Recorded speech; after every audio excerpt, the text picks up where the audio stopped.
everyone, students. Today I am going to continue your next topic of the AMFD, that is magnetic flux density. Magnetic flux density को जो है Maxwell equations के through इसमें समझेंगे। देखो, इसमें समझना क्या है कि एक फिजिक्स में कॉन्सेप्ट था आप लोगों का, क्लास 12th में आप लोगों ने पढ़ा होगा कि मैग्नेट को कभी भी एक पोल में कन्वर्ट करना नहीं, मतलब पॉसिबल नहीं है।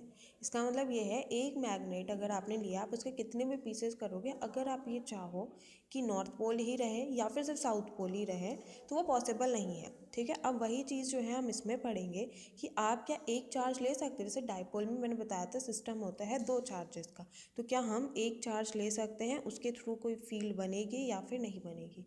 और अगर हम सिर्फ एक पोल लेंगे तो क्या कोई मैग्नेटिक फील्ड बनेगी उस टाइम पे या फिर नहीं होगी। ठीक है, तो सबसे पहले आती है मैग्नेटिक फ्लक्स डेंसिटी की डेफिनेशन। तो अगर कोई पूछता है कि मैग्नेटिक फ्लक्स डेंसिटी क्या है, तो the magnetic flux density is defined as the flux passing per unit area through a plane at the right angle to the flux.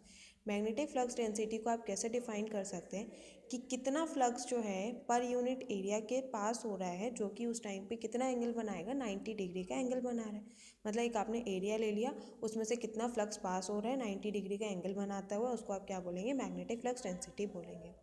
फॉर्मूले की अगर हम बात करें तो मैग्नेटिक फ्लक्स डेंसिटी का फॉर्मूला होता है total flux upon surface area. कितना फ्लक्स पास हुआ है पर यूनिट एरिया का मतलब होता है डिवाइडेड बाय सरफेस एरिया। आप मैग्नेटिक फ्लक्स डेंसिटी को किससे डिनोट करते हैं, बी से।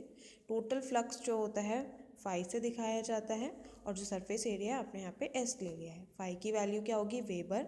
एस की सरफेस एरिया की वैल्यू क्या है, मीटर स्क्वायर। तो आप इसकी unit weber per metre square भी दे सकते हैं या फिर टेस्ला दे सकते हैं। ठीक है, दूसरी चीज़, एक बात हम जानते थे, बी जो है वो म्यू एच के बराबर है।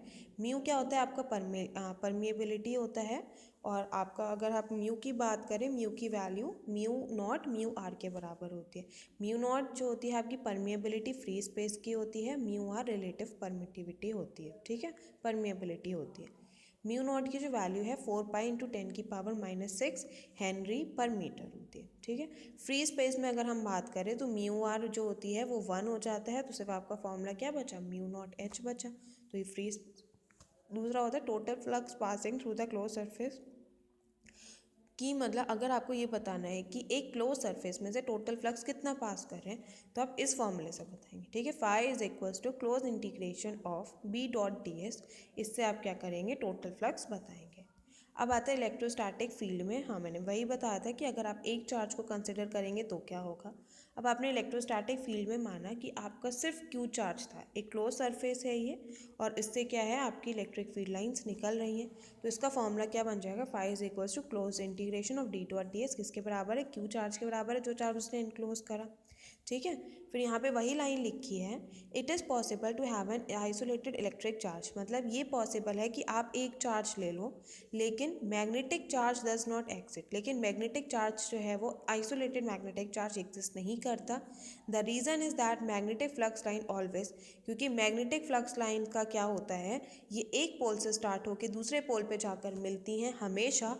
तो ऐसा कभी नहीं होगा कि आपका सिर्फ एक मैग्नेट है और उसमें सिर्फ नॉर्थ पोल है, आपका साउथ पोल है ही नहीं।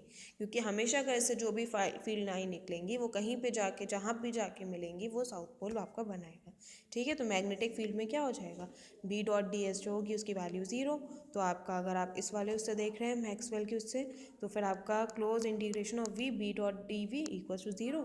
फिर डेल डॉट बी क्या हो जाएगा आपका 0, और मैक्सवेल की ये फोर्थ इक्वेशन होती है। ठीक है, आज आपकी यूनिट 3 जो है यहाँ पर कंप्लीट होती है। अब नेक्स्ट लेक्चर से हम यूनिट 4 स्टार्ट करेंगे और फिर यूनिट 5। ठीक है, थैंक यू।